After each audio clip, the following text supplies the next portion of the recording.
Hola, te quiero dar la más cordial bienvenida a una nueva clase, en este caso correspondiente al módulo 2 de tipografía y color.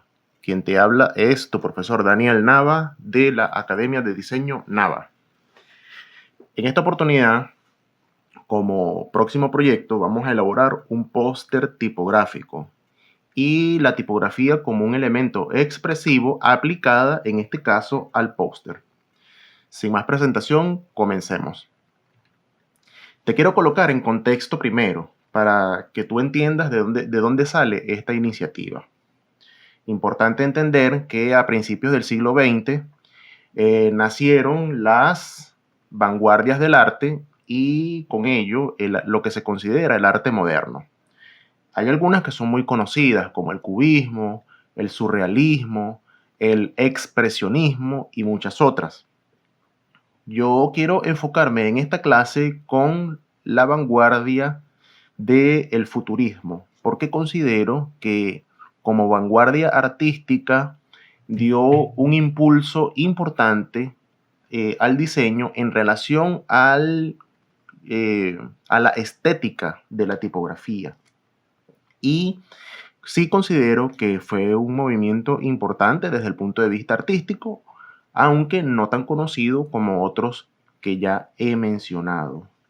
En este entonces, es importante mencionar que en 1909 nace el futurismo y junto con Filippo Tommaso Marinetti y muchos otros artistas italianos, leyeron un manifiesto antes, cuando nacen estas vanguardias del arte.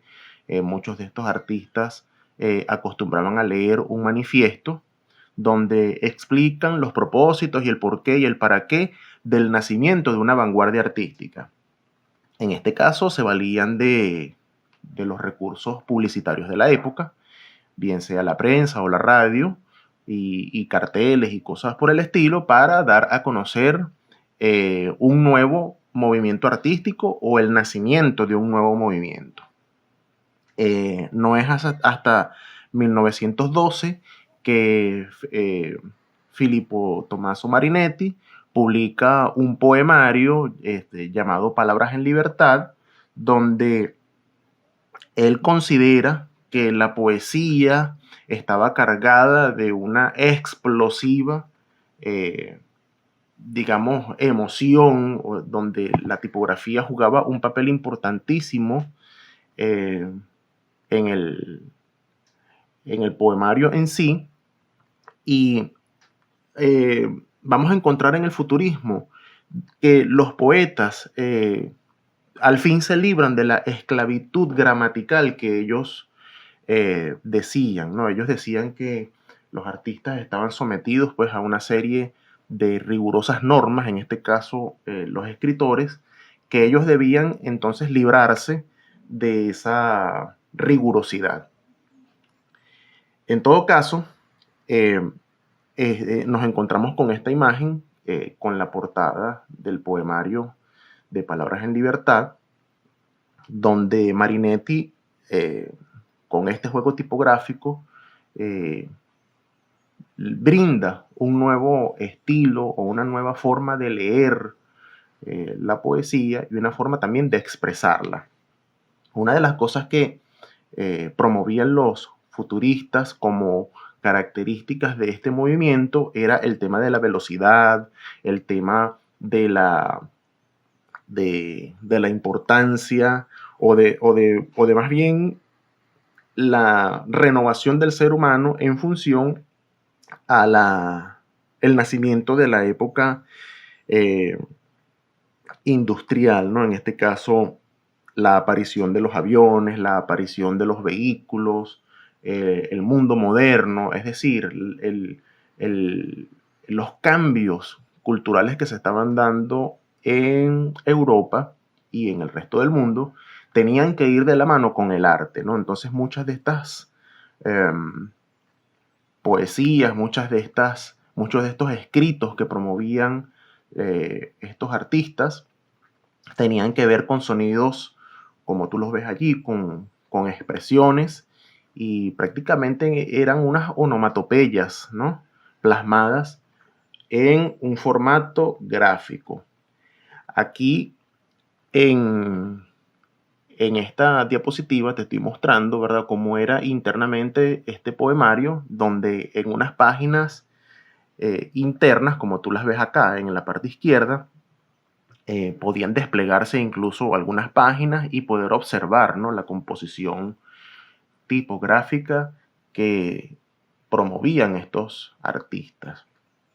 ¿Qué es lo importante acá? Bueno, que indudablemente estamos hablando de una ruptura de la secuencia normal y de la secuencia tradicional de, de escribir para darle paso a un nuevo tipo de escritura y a un nuevo lenguaje gráfico. Entonces, importante entonces entender que la escritura se convierte en un elemento visual y expresivo, donde los artistas juegan con el tamaño, juegan con el movimiento y empiezan a darle un carácter interesante al juego tipográfico.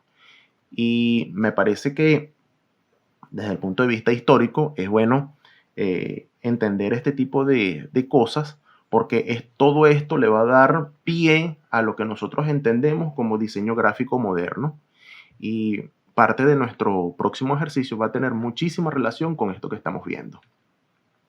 Finalmente, Marinetti con este trabajo pues hizo un llamado a una nueva revolución con el manejo de la tipografía, en contra, por supuesto, de la tradición que finalmente ellos estaban decididos a romper con todas las tradiciones, e incluso ellos hablaban de dejar todo en el pasado, dejarlo completamente atrás, que todo de alguna manera debería ser destruido y darle paso a un nuevo lenguaje, a una nueva forma de ver la vida, a través del movimiento, a través de la velocidad y a través de muchas, digamos, inquietudes en las cuales ellos estaban viviendo y experimentando. En esta clase vamos a ver básicamente dos categorías de póster tipográfico, ¿ok? Vamos en primer lugar a ver lo que es un póster lettering y en segundo lugar lo que es un póster tipográfico. Ambos, debo decirte que son póster tipográficos en donde efectivamente la tipografía juega un papel primordial dentro del diseño, pero la diferencia va a estar en lo siguiente. Vamos a ver.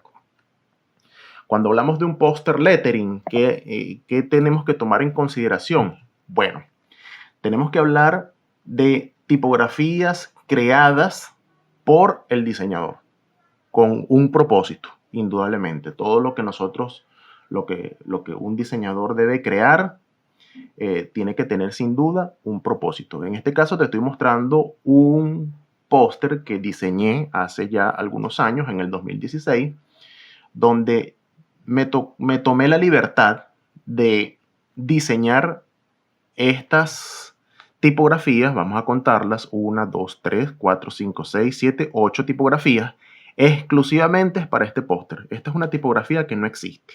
Y con ellas, bueno, escribí la palabra Mondrian, dedicado a el artista plástico Piet Mondrian, padre del neoplasticismo artístico, y donde la idea nace pues en un trabajo estrictamente personal, donde le rindo homenaje a este artista.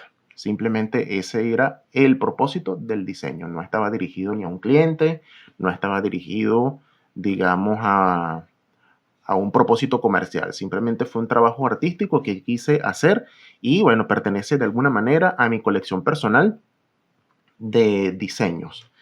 Te voy a mostrar un segundo ejemplo acá de esta misma línea, donde también diseñé la palabra Picasso en todas sus letras, donde cada una de esas letras están diseñadas básicamente siguiendo el estilo del artista, tomada cada una de estas tipografías, tomada de cada una de las pinturas del artista Picasso, y donde de alguna manera también le rindo homenaje al artista.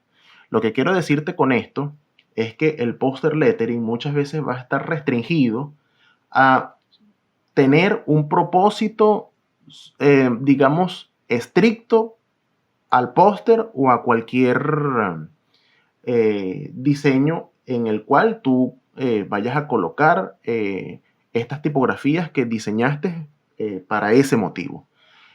Solamente va a servir para eso y ya no va a servir, digamos, para que tú apliques estas tipografías para otras cosas, porque indudablemente se trata de un trabajo estrictamente personal y particular.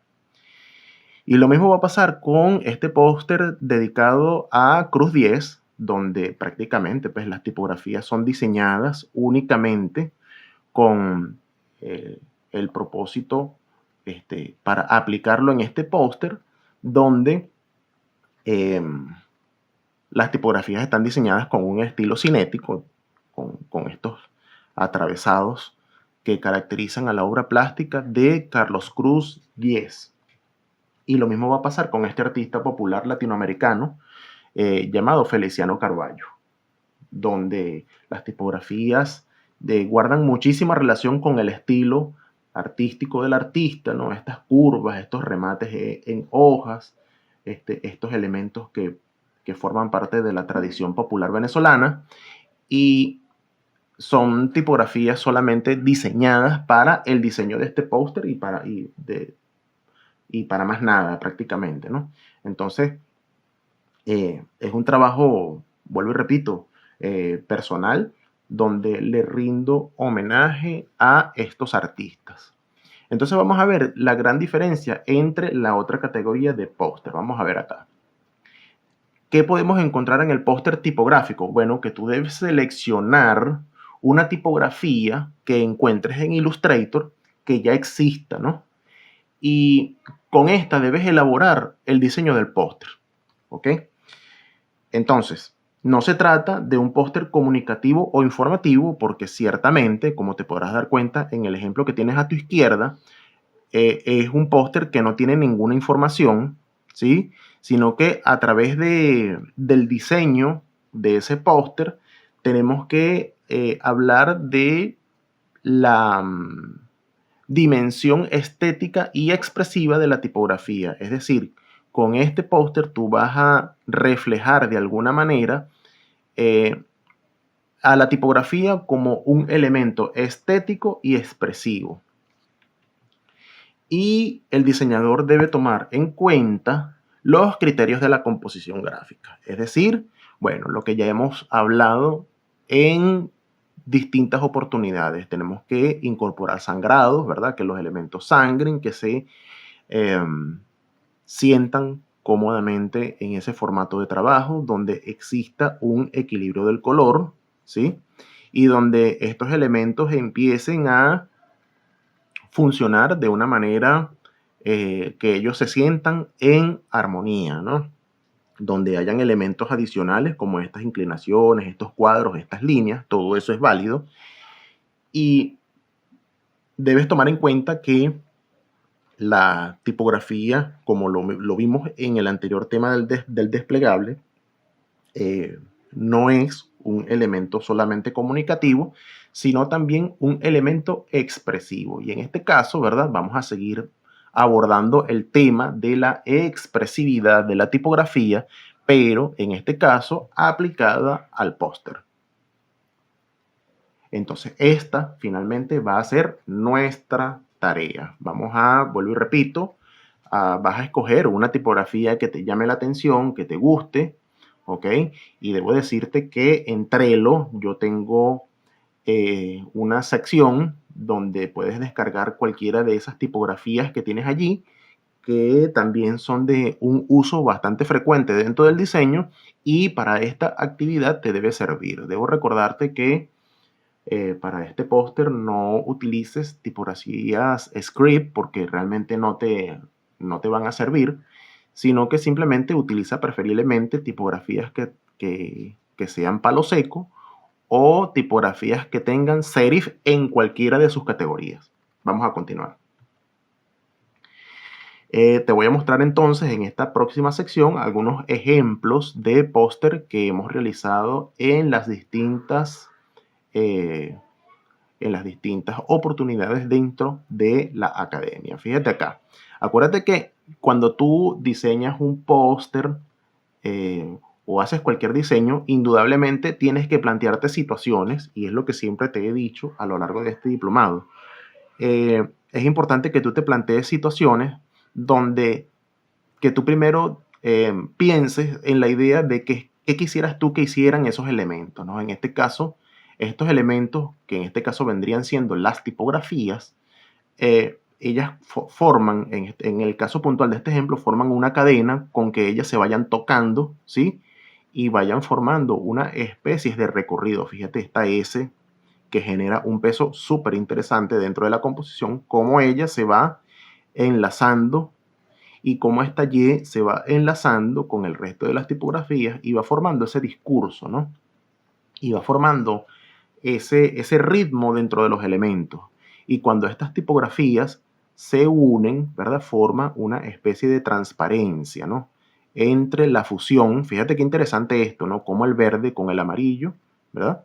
En el cruce se genera el azul. Entonces esos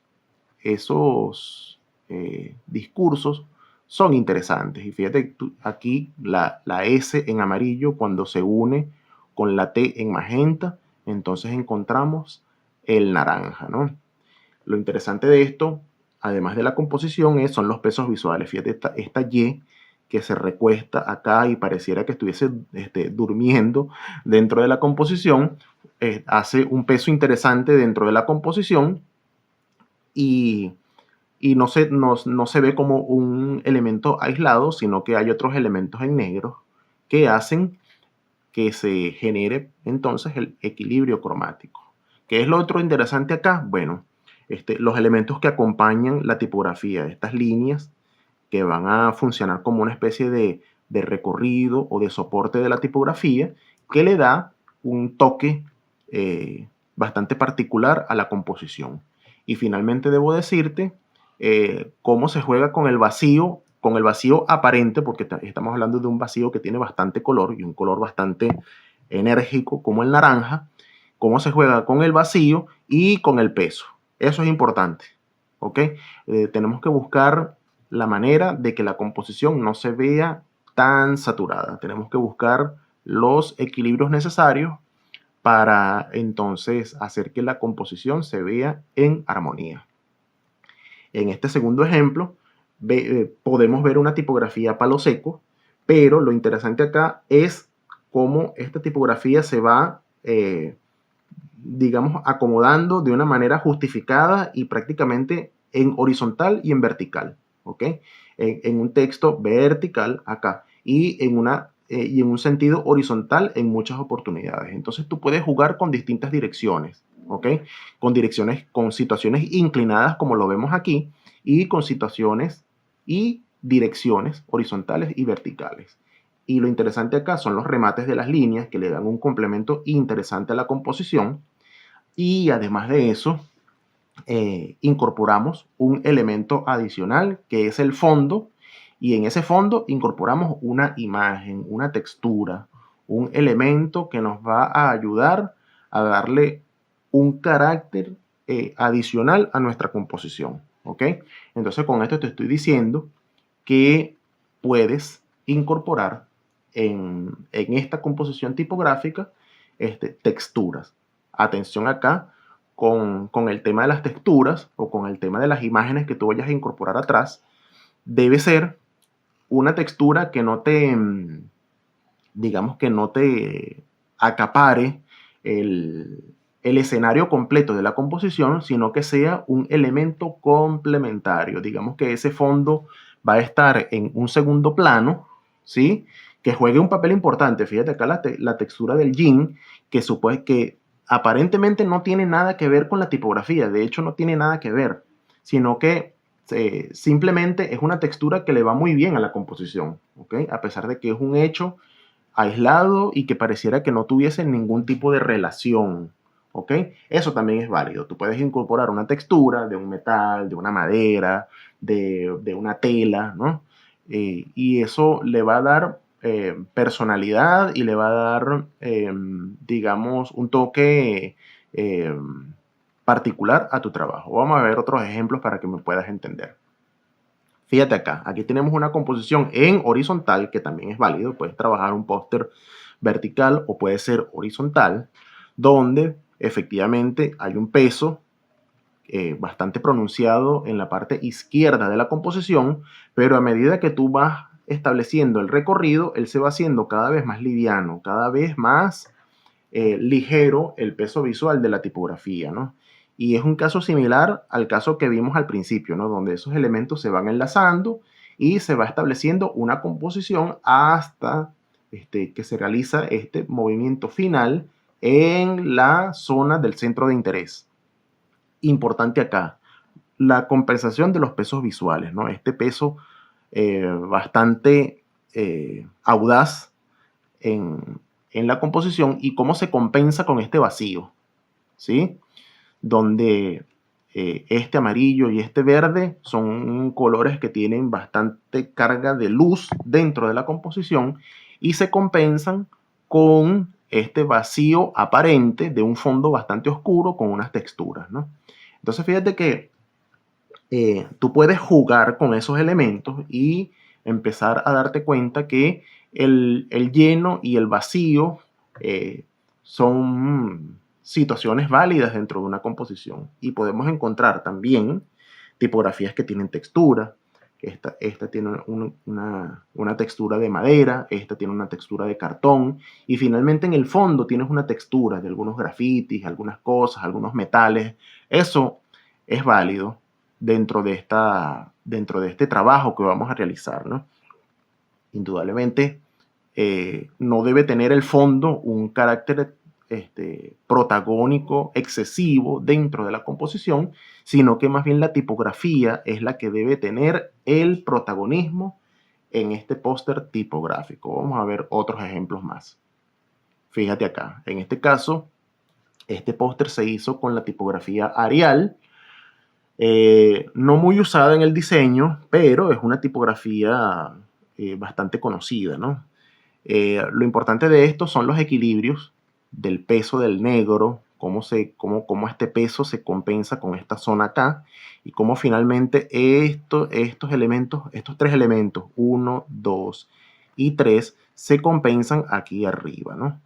Entonces, esos equilibrios son importantes dentro de tu composición y cómo estos pesos, porque debo decirte que el negro tiene un peso bastante duro dentro del diseño y cómo estos pesos, que son muchos, se generan con un vacío acá. Eso debes tomarlo en cuenta, es válido, ¿no? Y cómo hay algunas tipografías que tienen una textura con digamos, unos periódicos, unos formatos de prensa y cómo el fondo al final tiene una textura de prensa, ¿sí? Eso le da un carácter bastante particular, bastante personal a esta composición. Importante acá el trabajo cromático, no solamente negros y amarillos, ¿ok? El negro, un color indudablemente muy oscuro, pero debe compensarse con un color, en este caso el amarillo, que tiene bastante luz. Entonces, esos contrastes cromáticos son fundamentales en esta tarea que vamos a realizar. Y fíjate esta composición de colores primarios junto con el negro, ¿no? Cómo se elabora partiendo de una inclinación completa de la composición, como estos elementos pesados acá, como este negro pesado, le da la tierra necesaria que necesita el póster tipográfico, como este elemento magenta, bastante pesado también, se va relacionando con esta zona en negro y cómo se proyecta hasta arriba, ¿no? Y ¿qué es lo importante acá? Que el color del magenta acá en esta composición tiene un peso sumamente importante, pero arriba en la zona del centro de interés, no es tan pesado. Entonces los elementos arriba, al igual que en la composición abstracta, como lo hicimos en el módulo número 1, debe tener pues, los criterios de la composición, elementos pesados abajo y elementos livianos arriba. Y jugar un poco con el vacío. Este amarillo, ciertamente no tenemos más elementos acá. Estas pausas visuales le dan bastante equilibrio a la composición porque se juega con el lleno o la saturación de elementos aquí y el vacío. Y el vacío acá juega un papel importante. Tenemos una sensación de llenura aquí de elementos y dejamos que la vista descanse de este lado, ¿no? Eso es importante que lo tomes en cuenta para esta tarea. Y lo mismo va a suceder acá, ¿ok? Estas pausas visuales de este fondo violeta, ¿sí? Es lo que genera esos puntos de equilibrio ante una composición que tiene muchísimos elementos, muchísimas tipografías que van y vienen, tipografías que se extienden en la composición como tal, tipografías que sangran, que forman prácticamente un plano aquí, y algunas se acuestan y otras están en un estado normal, ¿no? Esa fusión de situaciones te pueden permitir, te pueden ayudar para elaborar una composición atractiva. Debo decirte que en esta composición en particular no hay o no existe un centro de interés muy marcado. De hecho, es una situación de equilibrios de colores donde este blanco se establece por acá con otro equilibrio, otro elemento que sangra acá y finalmente acá. Entonces, vuelvo y repito, no siempre una composición debe tener un centro de interés muy marcado, como lo hemos conversado en otras oportunidades, sino que simplemente exista un juego visual dentro de toda tu composición y eso es importantísimo, ¿no? Fíjate cómo esta L se extiende muchísimo y jugar con esos elementos, con elementos que se extienden, con elementos que se tocan, con elementos que se fusionan. Fíjate acá cómo esto se fusiona aquí y cómo genera esta F, esa extensión con una fusión acá. Eso te va a permitir jugar y te va a permitir ir evaluando situaciones en este trabajo. Y como esta composición también de tipografía a palo seco, ¿no? Como tiene un concepto mucho más limpio, mucho más,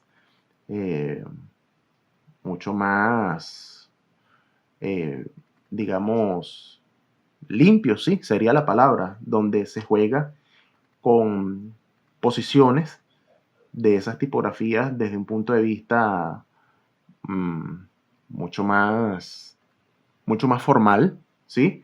Donde es importante jugar con la contraforma, ¿ok? Esta F, esta L, ¿ok?